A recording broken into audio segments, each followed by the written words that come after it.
2024년 한국의 합계 출산율은 0.75명으로 세계 탑 수준의 초저출산 국가입니다.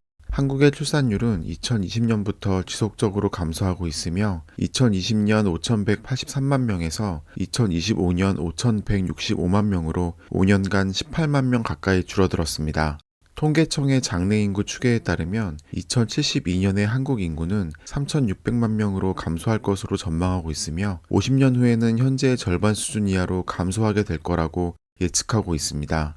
각국의 경제 전문가들은 인구 감소는 경제 침체로 이어진다고 경고하고 있습니다.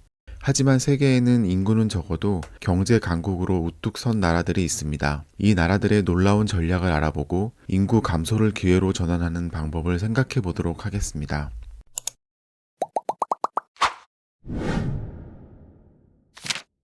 스위스 하면 가장 먼저 떠오르는 것이 뭔가요?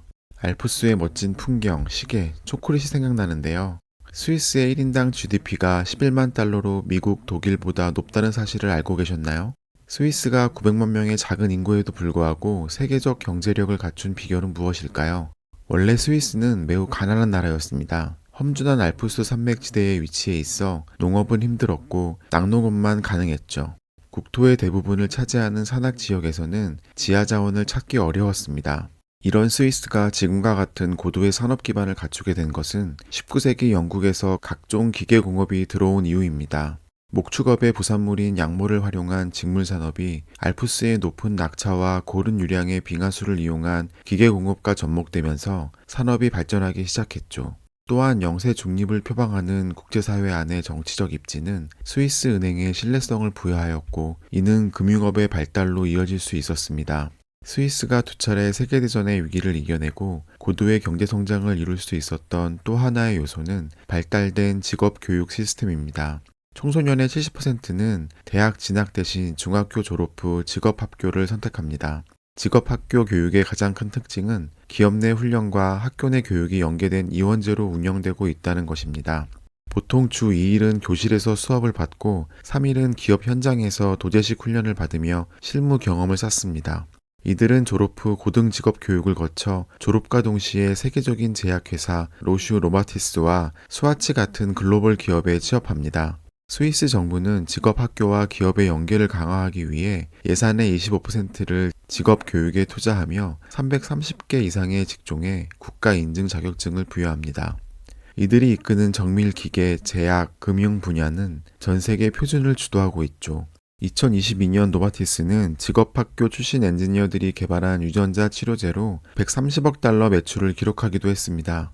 스위스의 대학 진학률은 30%에 못 미치지만 청년 실업률은 2.7%로 OECD 회원국 중 최저 수준입니다. 반면 한국은 70%를 웃도는 높은 대학 진학률에도 불구하고 청년 실업률은 7%에 육박하고 있는 상황입니다. 기술직은 낮은 대우라는 의식이 강한 한국 사회 분위기 안에서 청년들은 기술직을 회피하려는 경향이 강합니다. 스위스처럼 기술은 명예라는 문화를 만들고 직업 학교와 대기업을 연계한다면 한국도 고급 기술 인력 부족을 해결할 수 있을 겁니다. 인구 530만 명의 아일랜드 경제는 전통적으로 목축업 및 농업에 의존해 왔습니다. 특히 영국에게 지배당하던 시절 감자 농업은 엄청나게 발전되었습니다. 영국이 대부분의 작물을 수탈하여 발전시킬 수 있던 게 감자밖에 없었던 탓이죠. 1800년대 중반 감자 역병으로 인해 약 600만 명의 아일랜드인들 중 100만 명이 아사하고 100만 명이 기근을 피해 미국과 캐나다로 이민을 떠난 아픈 역사를 가지고 있습니다. 영국의 식민 지배에서 독립한 이후에도 아일랜드는 1990년대까지 서유럽 국가 중 가난한 편에 속했습니다. 하지만 2023년 1인당 GDP 10만 달러를 달성하며 세계 최고 수준의 부자 나라가 되었습니다. 12.5%의 낮은 법인세를 내세워 외국인 투자 유치에 성공했기 때문입니다. 아일랜드의 법인세는 미국의 21%, 이웃나라 영국 25%에 비해 매우 낮은 수준이며 유럽의 경제대국 독일에 비하면 무려 절반 이상 낮은 세율입니다. 이로 인해 애플, 구글, 마이크로소프트, 화이자 등 글로벌 기업들이 아일랜드에 둥지를 틀었고 이 기업들이 내는 법인세는 GDP의 25%에 이르게 되었습니다. 법인세 증가로 넉넉한 재정을 확보하게 된 아일랜드 정부는 각종 인프라 구축에 적극 투자하고 있습니다. 아일랜드 정부는 세금만 낮춘 것이 아니었습니다. 2021년부터 취업 비자의 문턱을 낮춰 실력 있는 엔지니어 유치에 힘쓰고 있으며 영어 사용권이라는 강점을 활용하여 미국 기업의 유럽 진출 교두보 역할을 했죠. 더블린에는 구글의 유럽 본부가 위치해 5,000명 이상의 고용 창출 효과를 얻을 수 있었습니다. 한국은 복잡한 행정 절차와 규제로 외국인 투자 유치에 어려움을 겪고 있습니다. 뿐만 아니라 이민을 총괄적으로 담당하는 부서가 없을 정도로 이민에 대해 소극적인 정책을 유지하고 있습니다.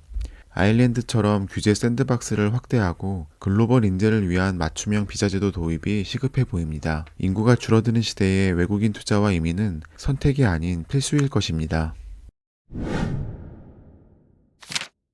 네덜란드의 인구는 한국의 3분의 1 수준인 1,800만 명이고 국토 면적도 작지만 GDP 1조 2천억 달러, 1인당 GDP는 6억 7천만 달러 수준의 경제 대국입니다. 네덜란드는 반도체 미세 공정에 사용되는 장비를 독점적으로 생산하는 설비 회사인 ASML을 소유하고 있는 것으로 유명하죠. 또한 농업 분야에서는 미국에 이어 세계 2위 자리를 차지하고 있습니다. 특히 토마토, 양파, 육류 분야에서는 유럽 시장의 40%를 점유하고 있죠. 네덜란드 농업의 성공 비결은 기술 혁신과 집중 투자로 이뤄낸 스마트팜입니다. 네덜란드의 농가 수는 우리나라의 20분의 1 수준인 5만 980가구뿐이며 1년 중 절반 이상 비가 내리는 등 농업에 불리한 기후 환경을 가졌습니다. 이를 극복하기 위해 네덜란드 정부는 효율성이 떨어지는 농장을 폐쇄하고 스마트팜을 보급해 효율성을 극대화했습니다. 인공지능과 3월 인터넷, 드론, 위성기술을 농업에 적극적으로 적용하였습니다. 와겐인겐 대학은 1제곱미터당 토마토 생산량을 70kg까지 끌어올린 디지털 온실 기술을 개발했습니다. 한국 평균이 3.5kg에 비하면 무려 20배에 가까운 놀라운 생산량이죠. 센서로 온도 습도를 실시간 조절하고 드론으로 병해충을 관리하여 최적의 성장 환경을 제공한 결과입니다. 농가 하나당 평균 5억 원의 기술 투자가 필요하지만 수확량 증가로 3년 안에 투자금 회수가 가능하다고 합니다. 또한 도시농업 시스템을 적극적으로 개발하였습니다. 복잡한 도심 속에 수직 농장을 도입하여 도시에서도 신선한 채소를 생산할 수 있게 되었습니다. LED 조명의 활용으로 기후변화에 영향받지 않고 경작을 할 수 있게 되었으며 공간 활용을 극대화한 수직 형태의 농장은 높은 생산량을 유지할 수 있도록 만들었습니다. 또한 도시 내 위치한 농장으로 인해 유통 과정이 간소화되어 사용자가 좀 더 신선한 제품을 소비할 수 있게 되었죠. 마지막으로 네덜란드는 온실 및 수직 농장 기술 개발로 농약과 화학비료 사용을 최소화하고 물 사용량을 90%까지 절감할 수 있는 순환형 농업 시스템을 구축하는 데 성공했습니다. 또한 재생에너지를 활용한 경작은 기후변화와 같은 환경 문제에 긍정적인 영향을 끼치고 있습니다. 이에 비해 한국 농업은 농업 인구의 평균 연령이 65세로 매우 높으며 기술 투자율은 OECD 국가 중 꼴찌 수준입니다. 네덜란드의 스마트팜 비율이 90%가 넘는 데 반해 우리나라의 스마트팜 보급률은 1%에 머물러 있습니다. IT 강국인 한국에 적극적인 기술 유치가 이루어진다면 한국의 스마트팜 기술 전환은 가속화될 것으로 기대됩니다.